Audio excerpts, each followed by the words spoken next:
जय हिंद। देखिए, आज अजीब से मन से बात करना पड़ रहा है। बड़ी दुखद खबर के साथ अचानक से सब चीज़ चल रहा था। कहीं कुछ कुछ लोगों से कॉल आने लगा कि सर आप न्यूज़ देखिए, या फिर ऐसे ऐसे घटना हुई है कि रोशन सर के भाई की नेपाल में संदिग्ध स्थिति में डेथ हो गई। तो हमें कुछ देर के लिए विश्वास ही नहीं हुआ। हमको लगा कि ऐसे बोल रहा है सब। आजकल एक न्यूज वगैरह के चक्कर में हमको लगता है ऐसा, तो हम डांटे भी, तुम लोग को ये सब नहीं समझ में आता है, कुछ से कुछ बोलते रहता है। तो कुछ पल के लिए विश्वास नहीं हुआ कि ऐसे कैसे हो सकता है।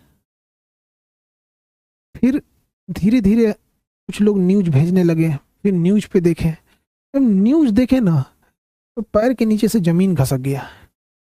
एक समय एक कैसा अजीब करवट ले रहा है, किस दौर में, किस स्थिति में समय चला गया है, आखिर ऐसे कैसे हो गया। होने के बाद एकदम दिल दहल गया। किसी परिवार के लिए इससे कठिन दौर क्या आ सकता है। भगवान इस कठिन दौर से निकलने के लिए उनको सहन शक्ति दे। इतनी भयानक स्थिति और इतनी कठोर स्थिति में वो कैसे निकल पाएंगे लोग। इस घटना के बाद पता नहीं कैसे परिवार सहन करेगा इसको। इस कठिन दौर में हमारी संवेदना परिवार के साथ है। जब कभी आदमी ऐसी खबर सुनता है तो दिल बैठ जाता है। किसी के परिवार के साथ ऐसा ना हो, दुश्मन के परिवार के साथ भी ऐसा ना हो।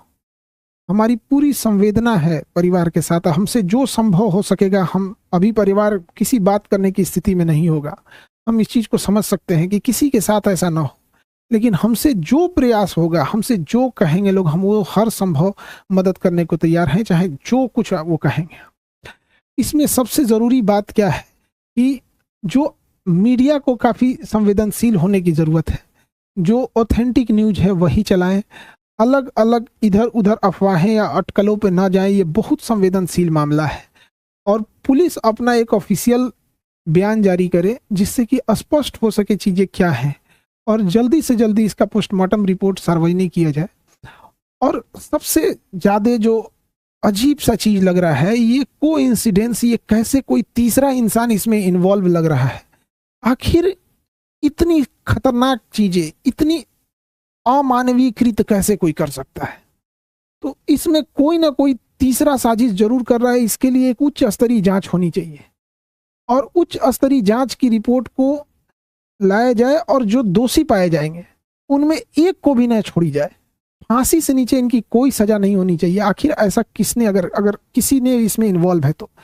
अभी न्यूज में पता चल रहा है कि अलग अलग न्यूज अलग अलग चला रहे हैं। कृपया करके न्यूज वालों से भी हाथ जोड़कर विनती है। कोई कहता है कि मिर्गी की दवा खाई, एक दूसरा न्यूज देखो तो कोई कह रहा है कि शराब, कोई अलग न्यूज दिखा रहा है, कोई कुछ न्यूज दिखा रहा है।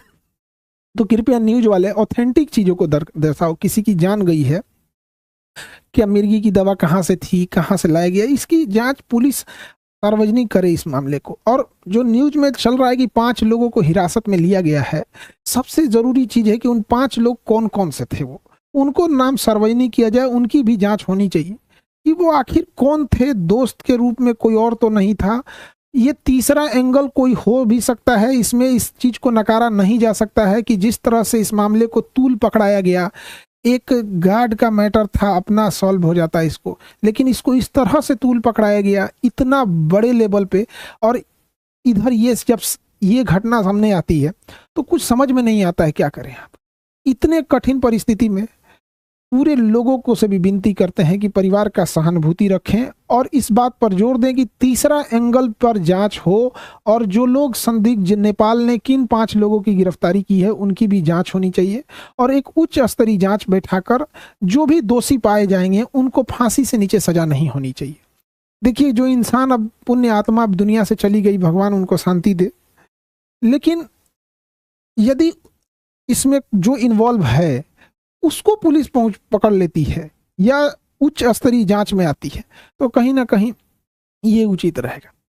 इस कठिन परिस्थिति से अजीब सा समय ले आ देता है। कभी कभी समय इंसान को ऐसे जगह लाके खड़ा करता है ना, जहां इंसान को कुछ समझ में नहीं आता है क्या हो रहा है। ये समय का चक्र किधर चल रहा है, कौन सी साजिश चल रही है, कौन कौन इसमें इन्वॉल्व हो रहा है, कौन तीसरा इंसान तो नहीं इन्वॉल्व हो रहा है, आखिर वो 5 लोग कौन थे और उसके साथ क्या कर रहे थे।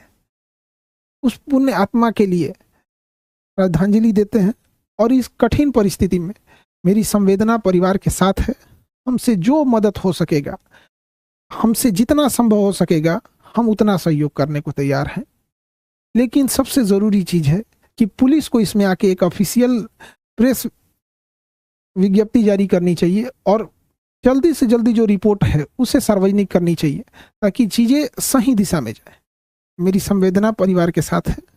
अब ऐसी परिस्थिति में इंसान को कुछ बोलना भी बड़ा अजीब सा लगता है कि क्या इंसान बोले, ऐसा समाज समय कहाँ ले आके खड़ा कर देता है।